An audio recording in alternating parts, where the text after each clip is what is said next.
Boa noite, eu sou a Amabile Rebeschini, trabalho na área de seleção de fundos aqui da XP, hoje mais focada em investimentos alternativos.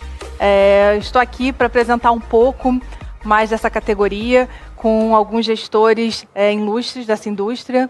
Comigo aqui no estúdio eu tenho o Pedro Carrais, que é gestor da XP, dos fundos imobiliários, o Meton Moraes, sócio sênior e CIO da Starboard, e o Ralph Rosberg, que é sócio da Perfin.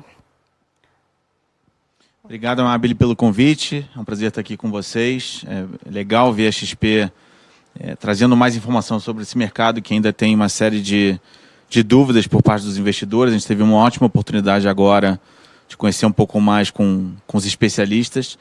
E para mim vai ser um prazer participar aqui com tanta gente boa que investe em special situation, em infraestrutura, e trazer um pouco mais de informação para o investidor. Obrigado mais uma vez pelo convite. Amabile, também muito obrigado pelo convite. Realmente parabéns aí pelo pioneirismo da XP de tratar de investimentos alternativos, uma classe que tenha certa complexidade. A gente vai tentar tratar aqui com facilidade para explicar aqui para os investidores da XP o que é cada uma das classes de investimento. Então, muito obrigado, e obrigado também aqui para os outros gestores que estão participando. Obrigado também, parabéns à XP pela iniciativa. Acho que é muito proativa e traz bastante esclarecimento aí para uma classe nova que tem tudo para crescer bastante dentro do mercado. Pedro, acredito que os fundos imobiliários talvez sejam os fundos assim que os brasileiros hoje sejam mais acostumados, digamos assim. Mas quando a gente fala do universo de alternativos e investimentos alternativos no ramo imobiliário, é um pouco diferente do que a gente vê hoje nos atuais fundos listados aí no mercado. Conta pra gente um pouquinho como é que é essa tese de investimento. Perfeito. Eu acho que é um processo de evolução natural, né? Foi falado bastante aqui no último painel em relação aos juros no Brasil. Há 3, 4 anos a gente via um cenário de Selic a 14% ao ano, quer dizer, o investidor tinha mais de 1% ao mês sem risco, praticamente. E à medida que esses juros vieram numa descendência, né, num viés de baixa, a gente começa a ver os investidores procurando cada vez mais investimentos alternativos e obviamente, dentro de uma evolução natural também buscando produtos, no primeiro momento, de menor risco, se comparado a produtos de maior risco. Então, meados de 2017, esse movimento começou com mais força, principalmente início de 2018. Final de 2018, a gente tinha um pouco menos de 200 mil investidores na Bolsa investido em fundos imobiliários, mas muitos deles, mais de 95% focados em renda, que são produtos, sim, alternativos, porém com uma parcela de risco bem menor, produtos já performados, alugados. E de lá para cá, a gente atingiu na semana passada a marca de 1 milhão de investidores nos produtos imobiliários, nos fundos imobiliários listados em bolsa. De novo, mais uma vez, boa parte deles de renda, produtos com risco reduzido. À medida que esse mercado vai se desenvolvendo, naturalmente, isso vai despertando mais curiosidade por parte dos investidores. Os investidores tendem a procurar, agora que eles já conhecem um pouco mais do menos arriscado, eles tendem a procurar produtos mais arriscados, produtos, o Pires falou no início, né, o alternativo por si só é um produto de mais longo prazo, de mais risco e também mais retorno.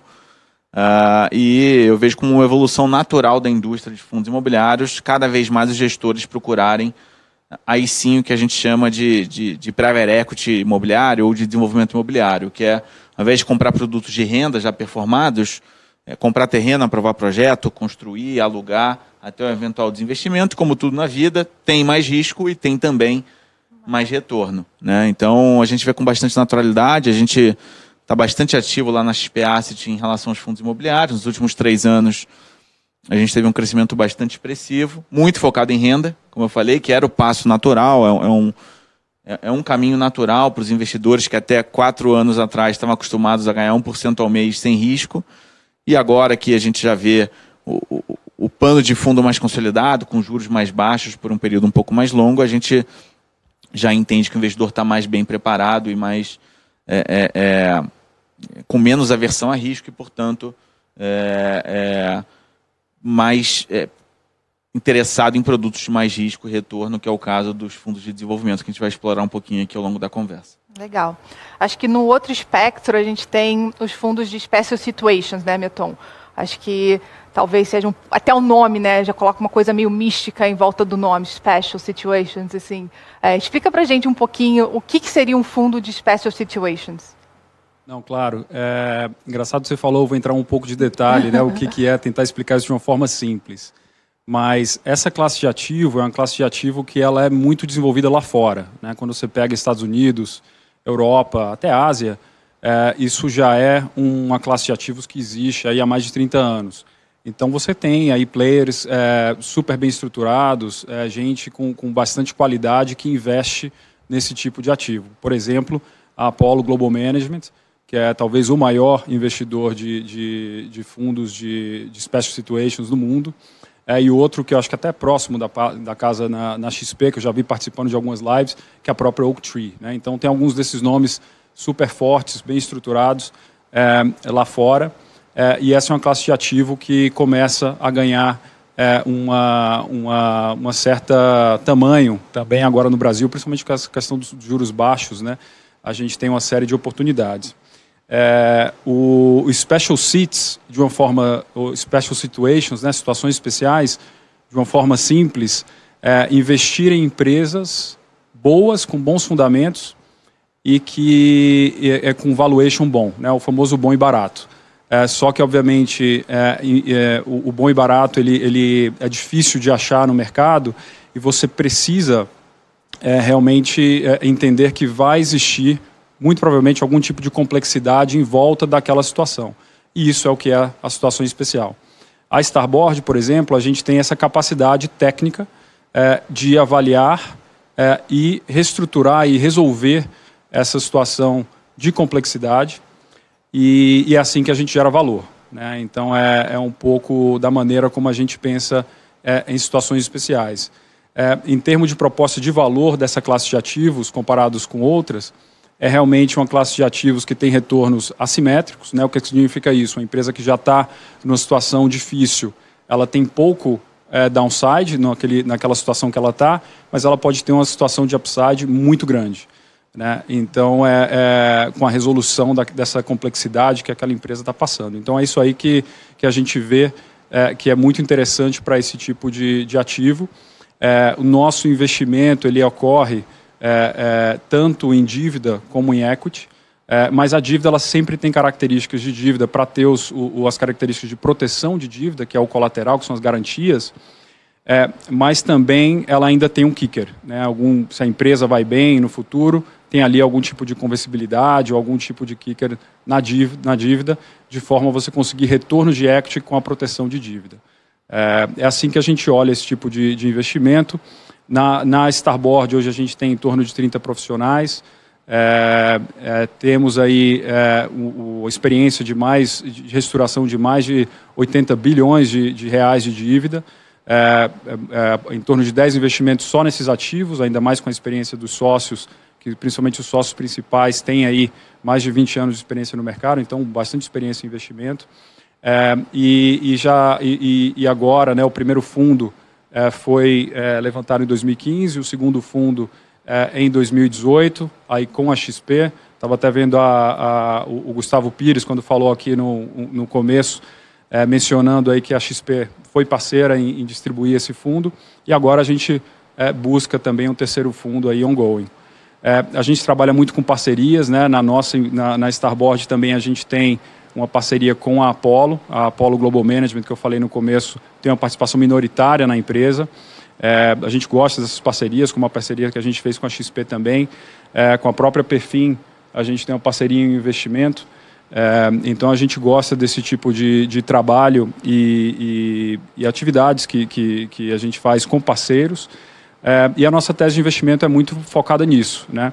Achar boas empresas com bons fundamentos, empresas que têm marcas boas, empresas que investiram muito no passado, então o replacement cost é alto.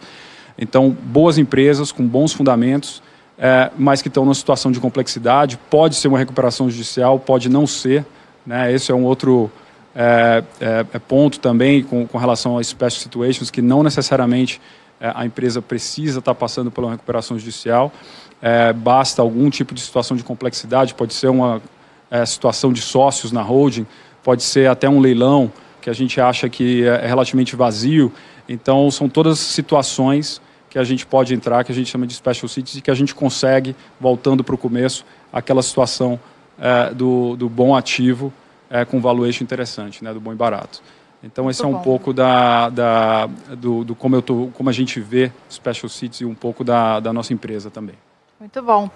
Ralph, o Meton mencionou que vocês até têm um investimento em comum, que vocês são parceiros, mas entendo que a Perfin, no seu caso, como head da área de investimento de infraestrutura, tem um viés um pouco diferente do que ele mencionou aqui no caso dos investimentos em special situation. Como é que é um fundo, vamos colocar de novo assim, como é que é um fundo de infraestrutura? Como é que funciona essa tese de investimento? Como é que isso é desenvolvido?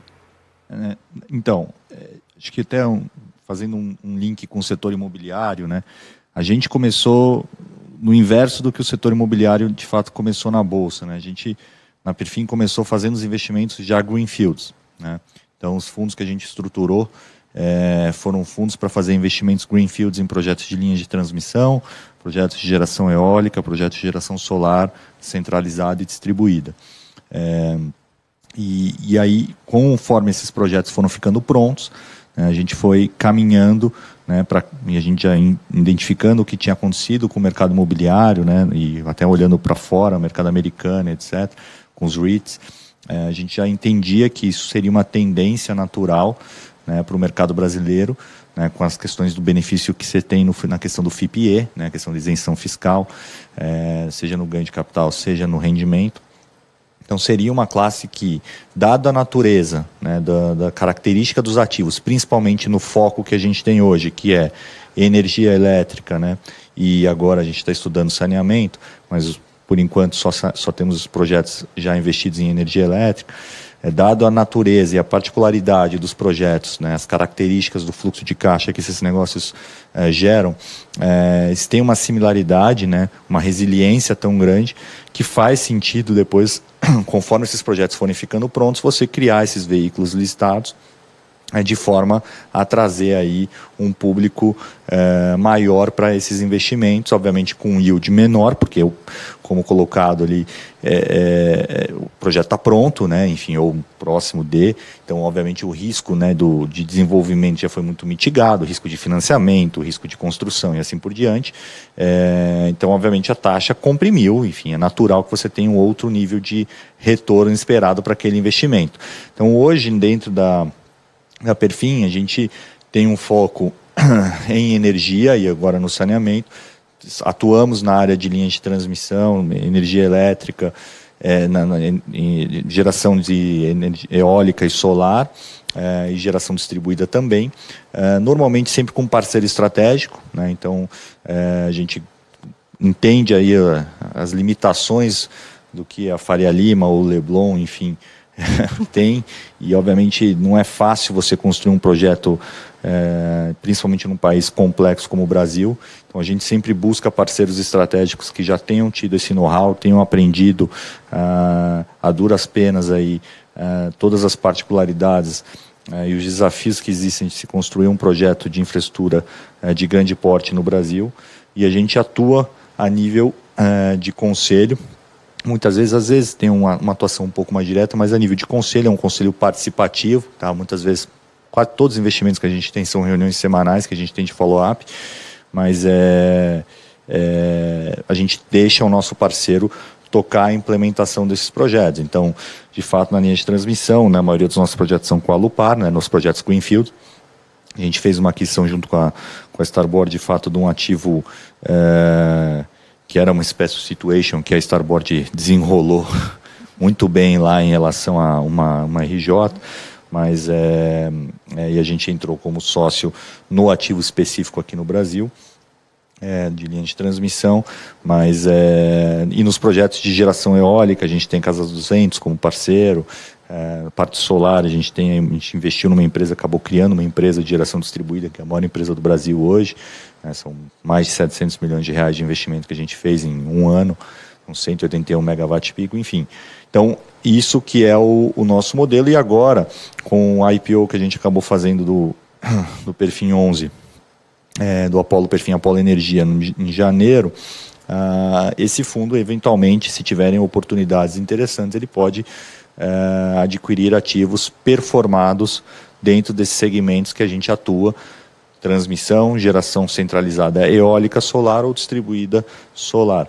Tá? Mas aí, de novo, né, outro yield, se as oportunidades fizerem sentido, né, e a gente atua nessas duas linhas, sempre no projeto Greenfield e nos projetos ativos prontos, quando tem oportunidade interessante de fazer aquisições que sejam accretive para o fundo.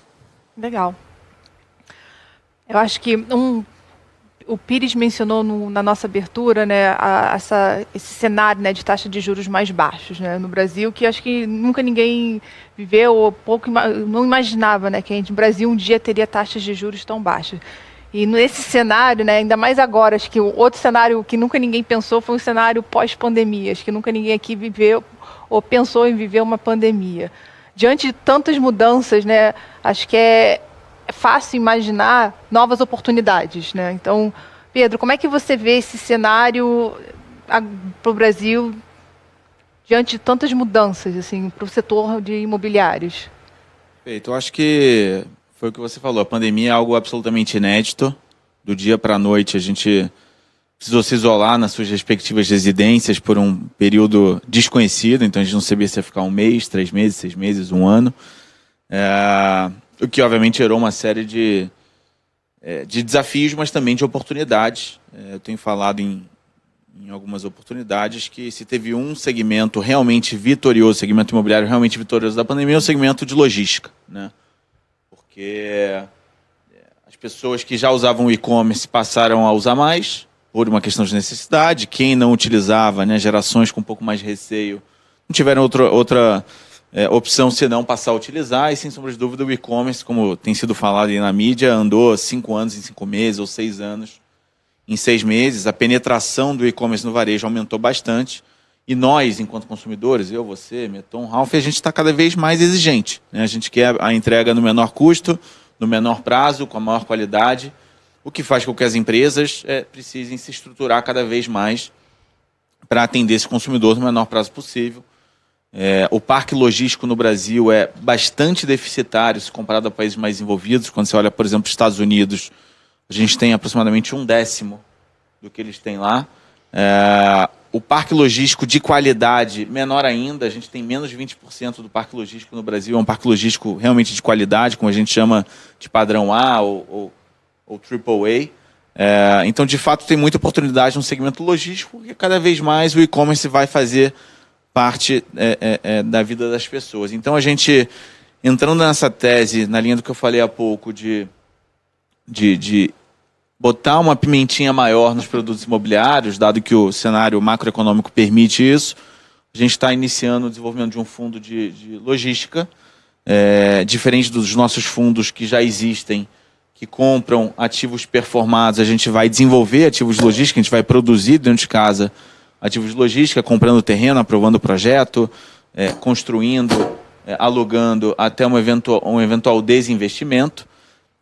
Assim como o Meton comentou há pouco, a gente também é bastante associativo na XP Asset. Então, a gente criou uma parceria com a Exeter Properties Group, que é um gigante americano de mais de 15 bi de dólar sob gestão em galpões, e a gente vai iniciar nossa tese de desenvolvimento nesse fundo de logística. Na mesma linha, também tem um segmento que ficou bastante aquecido pós-pandemia, que é o segmento residencial. Todo mundo querendo mudar de casa, ninguém aguenta mais a casa que tem. As pessoas estão procurando casas mais confortáveis, com um ambiente mais confortável, eventualmente com mais iluminação natural, com sacada, com varanda, com área externa, com apartamentos mais confortáveis, de fato, né, dado que as pessoas têm passado mais tempo dentro de casa, diante de uma nova dinâmica de mercado. E a gente também está iniciando um fundo de desenvolvimento residencial, também em parceria com uma grande incorporadora de São Paulo, que é a Ideias Árvores. E são as duas teses que a gente vai iniciar nesse novo momento de procurar mais risco, mas também procurar mais retorno para o investidor, com 2 parceiros renomados que fazem isso já há bastante tempo, e num momento macro bastante favorável não somente pela questão juros, mas também pela questão pandemia, que foi o que você mencionou. Legal. E Meton, no cenário de special situations, algumas oportunidades também assim visíveis assim nos próximos anos, meses? Sim, sim. O setor de special situations realmente ele está muito aquecido, né? A gente, obviamente, com toda essa pandemia, fica até tocado, né, com a situação das pessoas e tudo que está acontecendo, mas o fato é que muitas empresas, dado a situação econômica, de PIB negativo, de queda de PIB, né, aliado aqui ao fato de algumas empresas estarem endividadas em dólar e o câmbio ter disparado, você tem uma série de empresas que têm aí dificuldade, né? E aí a gente vê realmente grandes oportunidades agora. Isso concomitante a um backlog que já existia de empresas que tinham entrado em crise já lá em 2016, que estavam se reestruturando, tentando ali melhorar a situação delas, mas que com a pandemia isso piorou, né? E com isso a gente vê realmente uma quantidade de oportunidades muito grande. Tem empresas que são diretamente afetadas pela pandemia, né? Pela questão do Covid, como por exemplo o setor aéreo, né? De companhias aéreas. Você vê aqui realmente uma situação muito crítica, e aí até a Latam, por exemplo, numa situação de Chapter 11, né? Que é o equivalente à recuperação judicial dos Estados Unidos, e ali ganhando um empréstimo, né? Inclusive a Apollo, nossa sócia, tem participado desse investimento, e assim vai. Então, empresas que são diretamente relacionadas, que têm são afetadas diretamente pelo Covid, assim como empresas que são indiretamente afetadas por conta de queda de PIB, a gente vê uma série de oportunidades. A gente na Starboard, a gente é agnóstico em termos de setor, a gente investe em todos os setores, realmente as situações precisam ser de alguma complexidade e a gente vê uma série de oportunidades agora. O nosso principal competidor é a euforia do mercado, porque aí as empresas têm capacidade de buscar capital de outras formas, e obviamente com a volatilidade que a gente vê no mercado hoje, tem sim capacidade aí para investimentos de special seats. Então a gente realmente está muito animado com esse vintage. A gente está finalizando o investimento do nosso segundo fundo, tem ali mais 20% do fundo para investir, que a gente imagina, dado o pipeline que a gente tem hoje, investir nos próximos meses, e ao mesmo tempo já pensando em levantar um terceiro fundo para a empresa, dado as condições de mercado. Eu acho que esse momento, né, o vintage, que é o que a gente chama, que é o ano em que são levantados esses fundos de private equity em special situations, vai ser um vintage muito bom, porque tem realmente bastante oportunidade agora no mercado. Legal. Ralph, e para a infra, o que a gente pode esperar? Olha, eu acho que o Brasil, acho que não é novidade para ninguém. O Brasil tem um gargalo gigante de infraestrutura, né? Acho que o setor elétrico, o setor de saneamento, enfim, eu não vou ficar chovendo no molhado, acho que todo mundo já está bem ciente disso. Acho que o que é importante fazer uma segmentação aqui é que dentro do próprio setor de infraestrutura você tem diferentes tipos de segmento, né? Então, não dá para você comparar o segmento de energia elétrica com o segmento de, enfim, rodovia, e aí aqui eu não estou fazendo juízo de valor, tá? Eu só estou, de fato, comparando que dependendo do modelo, se você está falando uma linha de transmissão com, por exemplo, uma rodovia, são riscos distintos, né? Obviamente, tudo tem seu preço, né? Tudo mais constante, né? Então, a questão que eu acho que tem que ser bem precificada é a questão do risco-retorno e, obviamente, o risco regulatório / político, que no Brasil não pode ser desprezado, né? Enfim, concessões que você tem a nível federal, você tem um pouco mais de conforto do que concessões que você tem um risco estadual / municipal maior, né? Então isso, infelizmente, ainda no Brasil é uma realidade. A gente sofre com isso, mesmo em projetos de linhas de transmissão que são regulados pelo governo federal e etc., você ainda vê absurdos que, enfim, não deveriam acontecer, mas acontecem. Empresas que têm experiência como a Lupar de décadas aqui de linhas de transmissão ficam surpresas também com as coisas que acontecem. Então, eu acho que é importante você estar sempre muito aware do que está acontecendo e quais são os riscos envolvidos, mas as oportunidades, eu acho que eu não tenho a menor dúvida que estão aí. Existe um crescimento potencial aqui nas partes de gerações, de investimentos em geração eólica e solar. Acho que isso aqui é um negócio que vai continuar crescendo, principalmente com a abertura do Mercado Livre. Então hoje o Mercado Livre é 30%, isso vai continuar crescendo. Então aqui você vai ter que trazer uma junção, não é só mais aquele negócio de ganhar na engenharia e no melhor fornecedor, você tem que trazer uma estrutura jurídica, você tem que trazer uma estrutura de financiamento mais robusta e mais sofisticada, você tem que trazer o cliente para um modelo de autoprodução, para um modelo de arrendamento ou para um modelo de PPA tradicional. Então isso é um pouco diferente do que se fazia costumeiramente no Brasil. O modelo os leilões de linha de transmissão vão continuar acontecendo, mas obviamente numa velocidade menor, né? E o saneamento existe uma oportunidade muito grande, entretanto, eu acho que a questão do saneamento vai ter que ser muito bem explorada ainda nos desafios regulatórios que você vai ter, concessão a concessão, PPP a PPP, conforme cada edital, e obviamente a gente tem que contar aí com os nossos políticos e aí com o nosso judiciário de pararem de fazer barbeiragem como eles continuam fazendo, né? E as agências reguladoras também contribuírem, né? Se eles pararem de fazer tanta asneira, acho que ajudaria bastante aí os investidores e consequentemente cai o custo para o consumidor final. Acima de tudo é isso, né? O quanto mais risco político e mais risco regulatório, maior o custo para o consumidor final. E, enfim, é pior para todo mundo. Legal. Acho que, olhando para um lado, a gente tem várias oportunidades, mas eu aposto também que alguns desafios também começaram a surgir, ou podem, sei lá, de alguma forma se materializar num cenário tão diferente, né? Tem algum desafio assim, que você vê como um red flag, ou uma bandeirinha amarela ali que talvez segurar um pouquinho, assim, ou uma precaução que você precisa tomar, Pedro? Sem dúvida. Acho que no Brasil a gente nunca dorme 100% tranquilo, né? Sempre pode ter uma surpresa, mas acho que do ponto de vista imobiliário, o maior desafio é o ciclo imobiliário, né?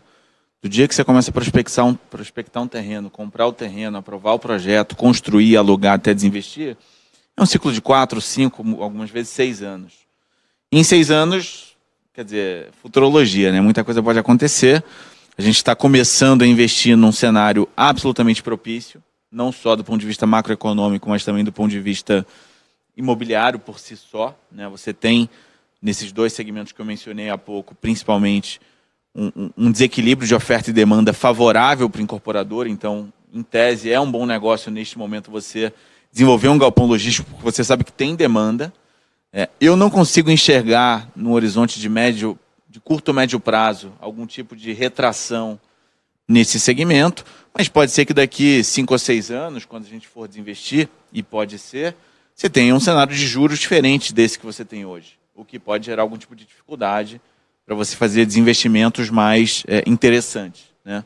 Então, risco sempre tem. É claro que o desenvolvimento por si só já é um business que exige um nível de controle maior, um nível de acompanhamento maior, durante a construção, durante a aprovação do projeto. É diferente você comprar um ativo pronto. Então, os skills, né, as características do time de gestão são diferentes em relação a você ter um fundo já performado de renda, mas eu acho que o grande risco está na saída, né? Como o ciclo é um ciclo relativamente longo, porque o processo de aprovação é moroso, porque o ciclo de construção é um ciclo de 12 a 18 meses, difícil ser muito menos do que isso. Tem todo o ciclo de comercialização até o desenvolvimento, até o desinvestimento, então isso pode, sem sombra de dúvida, a premissa que você considera hoje pode ter algum tipo de variação lá na frente, mas é intrínseco ao negócio. Acho que não tem muito para onde correr. Foi o que a gente vem falando. Todo risco tem um retorno. Esse é um negócio que tem mais risco, sim.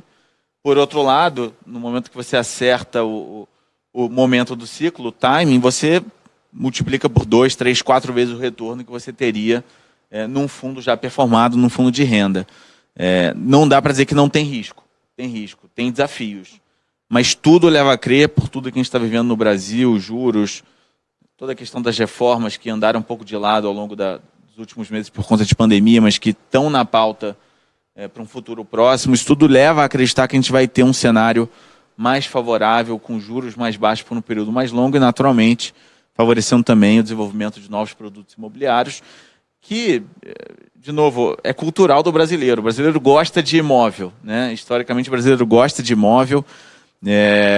A diferença é que investir no imóvel via fundo imobiliário é muito mais eficiente por N fatores, questão fiscal, a diversificação, a própria liquidez, no caso dos fundos listados. Então, realmente estou muito otimista e a gente na gestora está acreditando que mesmo entrando num segmento de desenvolvimento que é, de fato, mais arriscado, a gente está entrando num momento bom para colher os frutos no final do ciclo de 4 a 6 anos aproximadamente. Legal.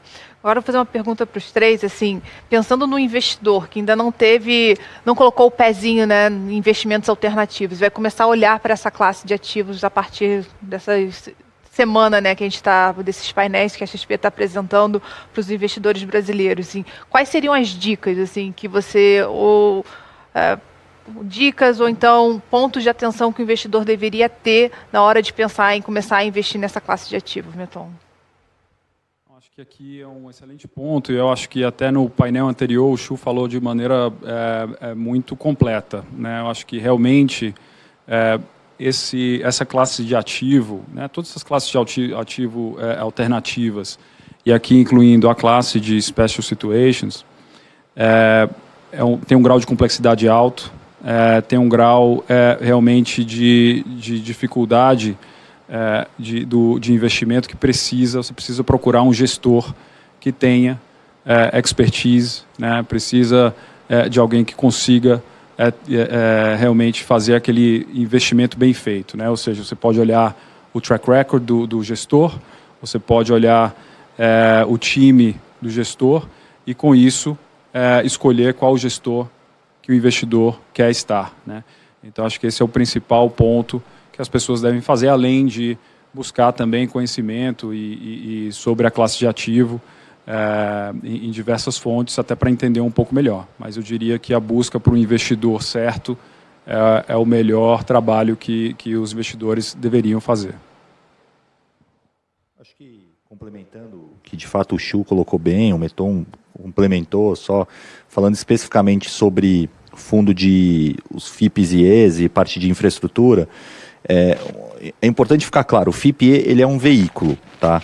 Não quer dizer que porque está num FIPE que o negócio é seguro, que é tranquilo, etc. Dentro do FIPE você vai ter, como eu mencionei antes, diversos tipos de ativos. Então, a pessoa tem que entender, de fato, o que ela está comprando. Então, qual é o ativo que eu estou comprando? Dentro dessa classe de ativos, se é uma linha de transmissão, se é um projeto de geração, se é mercado regulado, se é mercado livre, né? Se eu estou comprando uma empresa de saneamento, se eu estou comprando um porto, uma rodovia, acho que não tem problema em relação aos ativos em si, né? Mas é importante você entender o que você está comprando, quais são os riscos envolvidos na sua receita, no seu financiamento, no refinanciamento, quem é o seu operador, quem é o operador, né? São ativos de muito longo prazo. Não adianta você só olhar, e às vezes uma coisa que eu enxergo às vezes nos investidores é a preocupação muito grande só com o dividendo dos próximos 3 anos, tá? E eu acho que isso é uma coisa que deveria ser mais bem endereçada pelos investidores, e a preocupação, tá certo, tem que ter uma preocupação grande em relação ao dividendo, com certeza o dividendo nos próximos 3 anos é importante, sim, mas tem que se pensar na taxa interna de retorno daquele investimento, tá? Porque esse investimento ele tem um prazo normalmente de infraestrutura para começar e acabar, né? Então o dividendo ele é um output, ele é uma resultante da taxa interna de retorno que você vai ter nesse investimento. Então às vezes você pode estar achando que você está comprando um negócio que tem um dividendo de 10%, você está achando que você vai ganhar 10% para sempre. Não é uma verdade, você vai ter uma taxa interna de retorno menor. Então isso tem que ser muito bem explorado, tem que ser muito bem entendido pelo investidor para evitar frustrações, para evitar distorções de preço, tá? Porque, de novo, é um negócio que está nascendo e tem que nascer direito. A XP eu acho que está fazendo um excelente trabalho nisso, mas eu acho que todos nós aqui, acho que são todos aqui acho não, todos são de boa índole, com certeza, e tem que deixar isso muito claro para o investidor. Tá? Acho que o investidor também tem que buscar gestores, né, como o mentor colocou, que tenham histórico, que tenham alinhamento, tem o capital deles na física ou da gestora alocado nos próprios produtos, né, que tenham o regulamento do fundo, acho que a Mariana acabou mencionando bem isso no painel anterior, o regulamento bem azeitado, bem feito, sem muita margem de manobra, então políticas previamente definidas. Então, se a gente conseguir sempre criar produtos dentro desse escopo, com, de novo, operadores de primeira linha, a gente entende ali na Perfin o que a gente não sabe, né? A gente brinca lá, we know what we don't know. A gente tem honestidade intelectual suficiente de saber o que a gente não sabe. Eu não vou nascer sabendo. Eu não vou conseguir ter a experiência que a Lupar tem de décadas lá, de construir uma linha de transmissão, a Casa dos Ventos em parte eólica e assim por diante. Então, o aprendizado que eu vejo que eu tenho com sendo sócio deles, participando do conselho dessas empresas, obviamente, se a gente estivesse fazendo sozinho, a gente ia ter feito muito erro, ia ter perdido muito dinheiro de investidor, que, poxa, não precisa, né? Então, eu acho que, não estou dizendo que esse tem que ser um modelo que tem que ser praticado, tá? Acho que que a gente, de fato, opta por trabalhar com esse modelo, porque a gente entende as nossas limitações, pode ser que daqui a 10 anos a gente tenha a capacidade de fazer isso sozinho. Nem quero, acho que, as parcerias dando certo do jeito que estão, eu acho que é o melhor modelo, né, entre o player estratégico e o player financeiro. É um ganha-ganha para os dois, né? Eu acho que o que a gente vem fazendo, a gente respeita muito os nossos sócios e tem uma admiração muito grande por eles. E eu acho que esse é um modelo que tem modelos lá fora desse jeito, e eu acho que no Brasil é uma coisa que vai ser, com certeza vão aparecer novos, e é uma estratégia ganhadora. Complementar, o Meton e o Ralf foram muito assertivos, mas até muito pouco tempo atrás o investimento de alternativos era muito focado em investidores institucionais, né? E até com um panorama macroeconômico, com Selic a 2%, cada vez mais a pessoa física se mostra interessada por esse tipo de investimento. Acho que a primeira coisa que a pessoa física tem que fazer é pensar quanto do patrimônio dela, quer dizer, organizar as finanças pessoais, né? Quanto do patrimônio dela ela está disposta a travar por um período mais longo. Porque o alternativo por si só é um investimento de mais longo prazo. Não é um investimento que ele vai aplicar hoje para tirar na semana que vem. Ele tem que ter no mindset dela que vai ficar travado por algum tempo, ela vai ter um retorno maior, tudo mais constante, mas ela vai estar travada naquela parcela do patrimônio por um período maior. Então, acho que fazendo aqui o juízo de valor para o imobiliário, ninguém compra um apartamento hoje, fazendo um paralelo, querendo vender na semana que vem, né? As pessoas compram um apartamento para ser um investimento de longo prazo, ainda que não seja um investimento tão alternativo assim, tão arriscado. Aqui é daí para mais. Então, a pessoa que bota dinheiro num fundo de desenvolvimento imobiliário deveria estar disposta a ficar os 6 anos ou mais e, portanto, ela, em hipótese nenhuma, deveria alocar uma parcela super, ultra majoritária do patrimônio dela, porque numa eventualidade ela, eventualmente, não vai ter o dinheiro, né? Então, o primeiro ponto é a pessoa saber quanto do patrimônio dela está disposta a travar para um período mais longo. Segundo, na mesma linha que o Meton e o Ralf falaram, acho que fazer a diligência do gestor, fazer a diligência do track record da gestora, o que já fez, o que não fez, o que deu certo, o que não deu. E especialmente no mercado de fundos imobiliários, que é um mercado que está em evidência há 3 anos aproximadamente, de novo muito focado em renda, mas não importa, acho que a indústria vem se desenvolvendo muito. Felizmente, por conta da competição cada vez maior das gestoras, hoje você tem um nível de transparência muito grande, né? Então, as gestoras, de uma forma geral, todas desenvolveram suas áreas de relações com investidores, desenvolveram relatórios mensais, trimestrais, semestrais, com bastante nível de informação.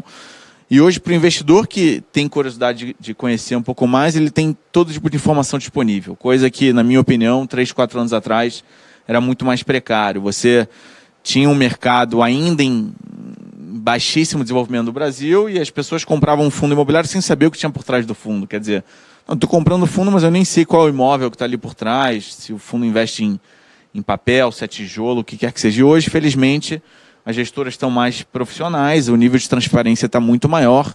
Então é questão de estudar, a questão de arregaçar as mangas, estudar, consultar os assessores. A própria XP está fazendo um trabalho de educação muito grande, o que é ótimo. mas para aqueles que querem entender um pouco mais do que é o investimento num fundo imobiliário, no que investe, como que não é.